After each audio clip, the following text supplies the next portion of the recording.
Feds just started printing money. Y'all know the vibe, man. It's your boy D Wall, the co-creator of Think and Gen Wealth. Welcome up to another episode. And today we gotta talk about some big news that just hit the economy today regarding the Feds and interest rates. Without further ado, we're not gonna waste no time. We're gonna get straight into it. Let me share my screen real quick to show y'all the economic data that came out this week. Bear with me real quick. All right. So for y'all that don't know, today, Wednesday, December 10th, we had the FOMC interest rate decision come out, right? D-Wall, what's the FOMC interest rate decision? I got you. Boom. FOMC stands for the Federal Open Market Committee. Essentially, it's when a bunch of the feds and the leaders of the Federal Reserve come together and they decide what to do with interest rates. Are they going to raise interest rates? Are they going to drop interest rates? Are they going to keep it steady? For me? Now, the reason this was such a big deal today is because of multiple indicators that we see within the job market and also this most recent government shutdown. So, boom. The job market's type, it's not cooked, but it's like medium well. You feel me? It's medium well because we're getting some reports on the private side from ADP showing that we're not adding the amount of jobs to the economy that we should be. You feel me? And the job market and inflation is the two main things that the Feds focus on. They want to make sure everybody got jobs and they want to make sure everybody don't got to deal with $5 million eggs. You feel what I'm saying? So with this news and this numbers coming out roughly from the government shutdown showing that the job market is beat, the market, meaning the stock market, started pricing in an interest rate cut. You feel me? Now, the reason the market will want to price in an interest rate cut is because when rates are cut, the stock market love that. You feel me? Because that means there's more money available to the consumer, to the investor, to businesses to place into the stock market. You feel me? So you seen it today. If you in the stock market and you check your portfolio, right after this announcement was made that they're gonna cut rates 25 basis points, the market started rallying. You feel me? So boom, that's the big news of the day. They have cut interest rates by 25 basis points, right? I got some notes up here. I'm gonna show y'all that I use Gemini for. You feel me? To break through all this. You feel me? So boom, they cut rates by 25 basis points, and that brings the federal funds rate down to the range of 3.5 to 3.75. You feel me? So boom, what's the federal funds rate, right? The federal funds rate is essentially the rate that banks borrow from each other. You feel me? So if I'm the bank of D-Wall, you the bank of Woo, and I go to you, I'm like, yo, bank of Woo, I want to borrow $1,000, and you give me the $1,000, you don't give me it at the rate that the federal funds rate is. Let's say that federal funds rate is 2%. You feel me? So that's like our little interest rate in between banks specifically. What banks do is they take that interest rate, and when they give us, let's say I got Wolf want a loan, and he's a consumer. I'm the bank of D-Wall, but I got this loan at 2% from the bank of Woo. I'm going to give this loan now to the Wolf for 4%. You know what I'm saying? That's going to give me a margin of 2%. So I'm making 2% profit. You feel me? That's what the banks be doing. They be getting their loans from each other through the federal funds rate. And then they get those loans and they give them to us at a higher rate so that way they can make profit. They can run their business. You feel me? So the feds cut that. Meaning what's going to happen for us is we could see lower interest rates when it comes to short-term loans. So credit cards, personal loans, even auto loans, you'll see a lot of them may have lower rates now because the federal funds rate was just cut. Not immediately. It's going to take some time. It may take like a month or so for the banks to, for me to do what they got to do, what they will. But that's the overall gist of what happens when the federal funds rate is cut. You feel me? But there's big things that were mentioned that a lot of people aren't paying attention to regarding this specific rate cut, and specifically the conference where the Federal Reserve Chair Jerome Powell spoke. You feel me? But before even that, the thing that caught my eye was that this rate cut decision, where the vote was 9-3, which is divided, like unusually divided. You feel what I'm saying?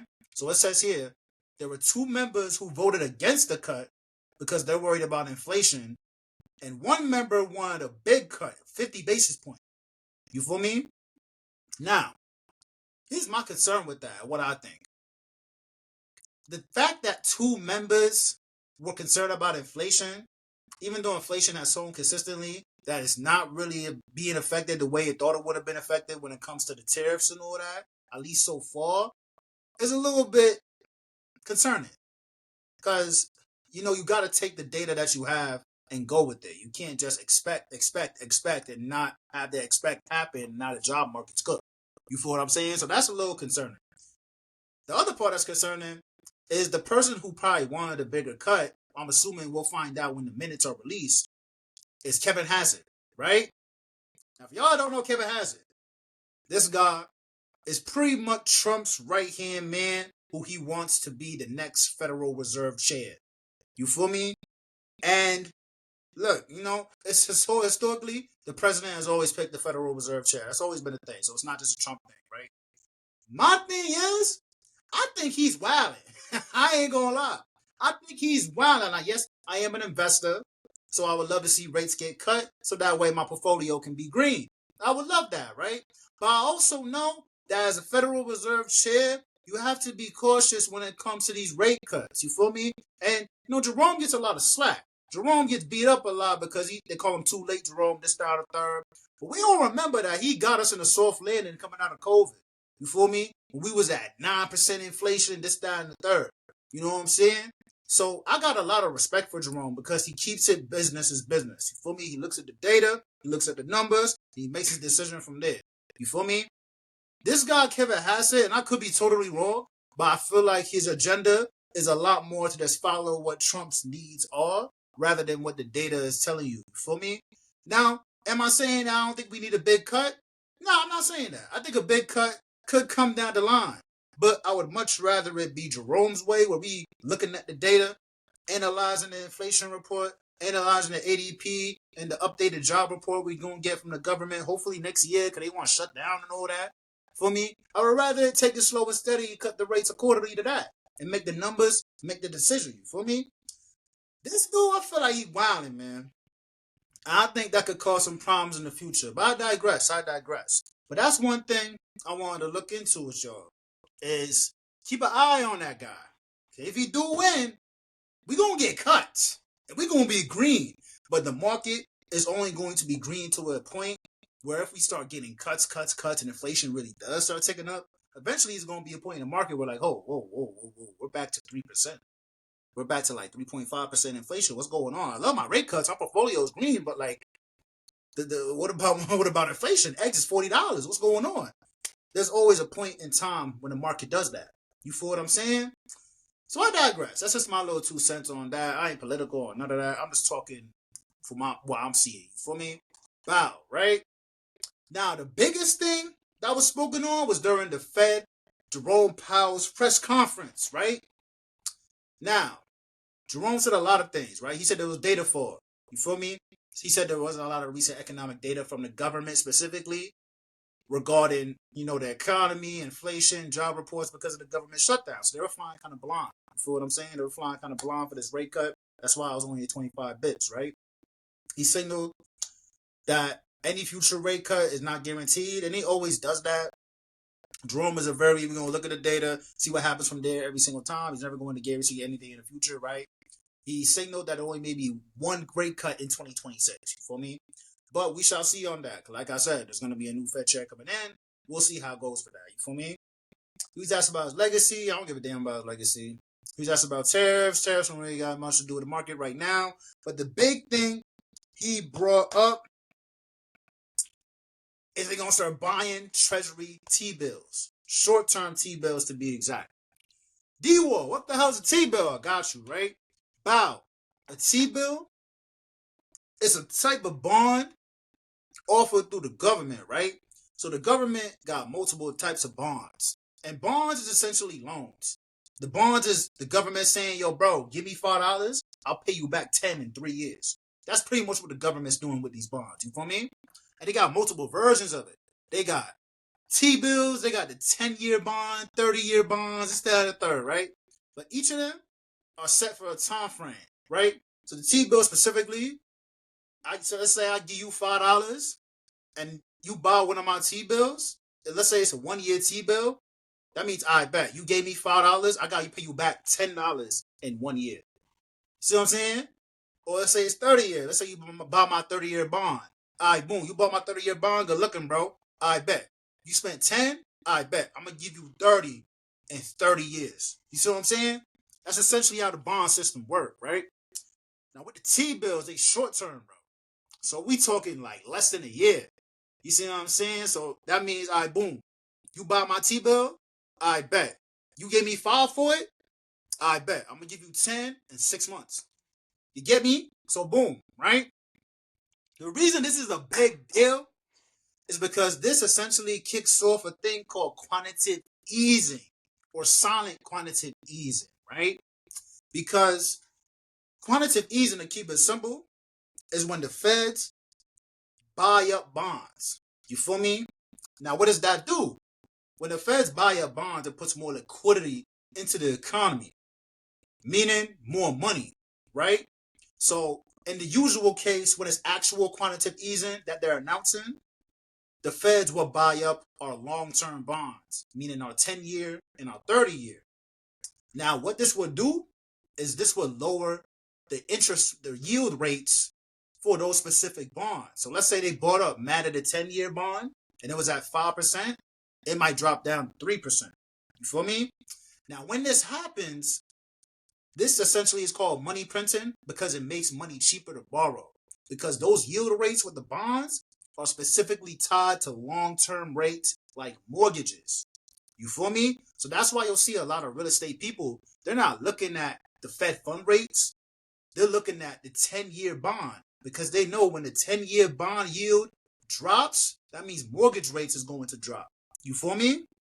So that's why they call it money printing, because essentially money is cheaper, especially with mortgages and along with other loans like credit cards, this, and the third, you feel me? In some form of way, right? So it's not the same with T-bills, though. With T-bills, your bond is short-term. They're very short. Remember, they're a year or less. That means they're gonna get their money back in a year or less. You feel me? So that's not going to affect mortgage rates, right? Because that only is affected when 30 years or 10-year bonds are bought up. You feel me? But with these short-term, a year or less T-bills, who is this money going to?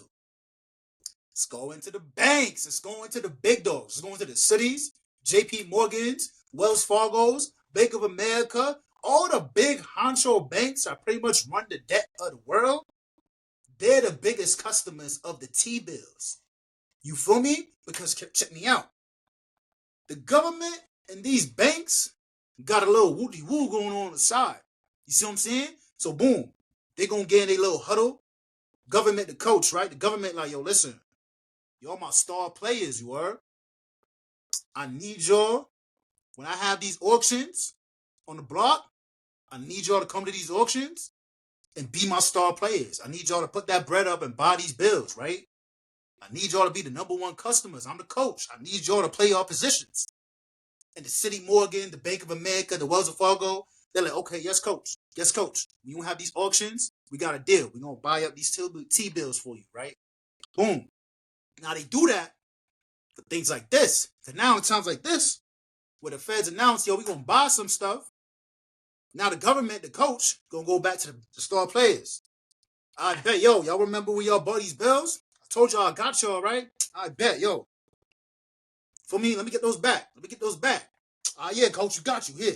Yeah, good looking, coach. Good looking. Throwing bread. Huh? Everybody getting bread. Huh? They bond the T-bills back from the banks. Now, why do they do this? Because it creates liquidity in the banks.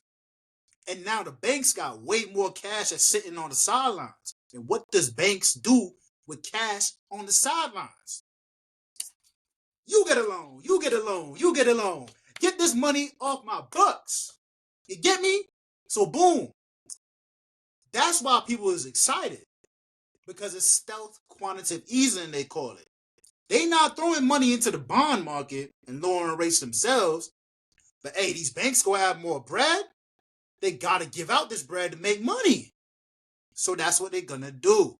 And that's why people was excited about it, because with the banks giving out more bread, that means there's going to be lower interest rates on savings accounts, CDs accounts, this, that, and the third, because there's more money in the market.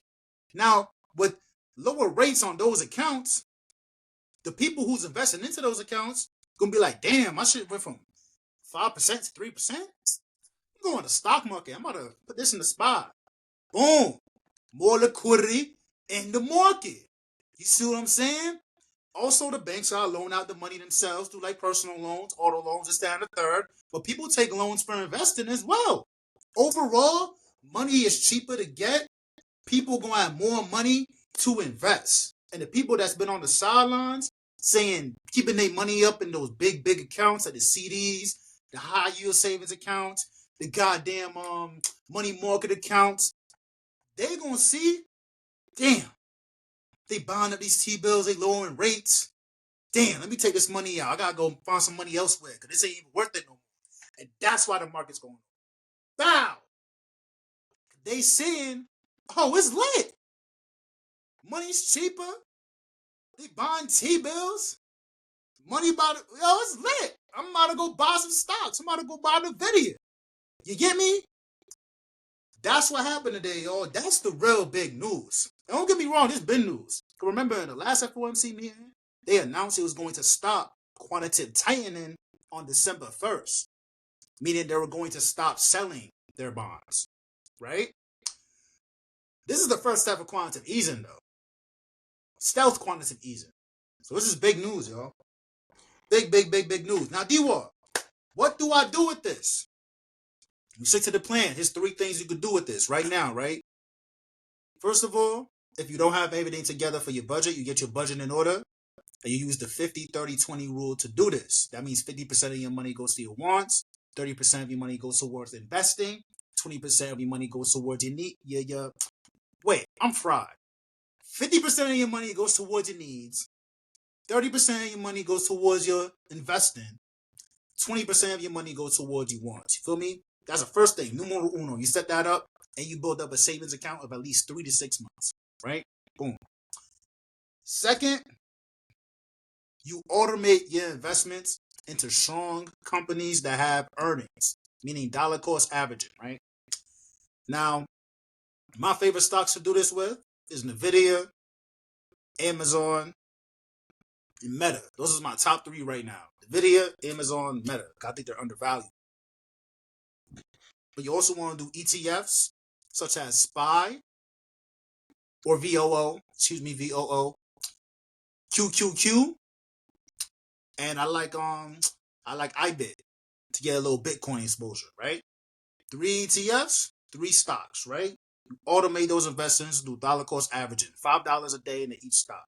Boom, right? That's step number 2. Step number 3, you don't touch it. You feel me? You don't touch it. You forget about it and you just let it rock. I don't care if the market dip 500% tomorrow. You just let it rock because we're putting time in the market, not timing in the market. You get me? That's what I would do if I'm y'all right now, man. But this is not financial advice. Please do your own research on everything that you do. It's your boy D-War. I'm out of here.